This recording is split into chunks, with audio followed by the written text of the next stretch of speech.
રહ્યા છો NN news છું એન્કર અર્પિતા પટેલ। હવે જોઈએ અગત્યના સમાચાર। સુરતના અમરોલી વિસ્તારની ઘટના। અમરોલી એક વ્યક્તિની ચપ્પુના ઘા ઝીકીને કરવામાં આવી હતી હત્યા।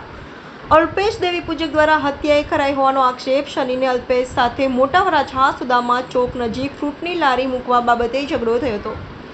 મૃતકનો દીકરો શનિ અને તેના પરિવારના સભ્યો ફરિયાદ લખાવવા અમરોલી પોલીસ સ્ટેશને પહોંચ્યા।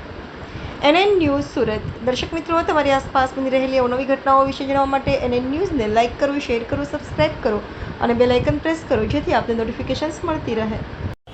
જી, તમારું નામ? સની, મારું નામ છે દેવી પૂજક। કઈ જગ્યાએ રહેવાનું? મારું અમરોલી આવાસ H4 306 એમાં 20 નંબર। અચ્છા, શું થયું હતું? ફ્રૂટ માટે એ કે રોડ એની રોડ માટે ખોફ જમાવતો હતો કે અહીંયા કોઈને વેચવાનું નહીં। રામ ચોક, આપણે સુદામા ચોકની આગળ, VIP સર્કલની આગળ રામ ચોક આવે। કોણ રોગ જમાવતો? અલ્પેશ ઓગણિયા દેવી પૂજક, શું કહેતો હતો? ભૂપતભાઈ। શું કહેતો હતો? એ કહેતો હતો કે તારે મારી નાખવો, તારા ટાટિયા ભાંગી નાખવા છે, એવું મને રોજ ધમકી દેતો। તો એક દિવસે એને કરીને બતાવ્યું, મારા પપ્પાને મારી નાખ્યા।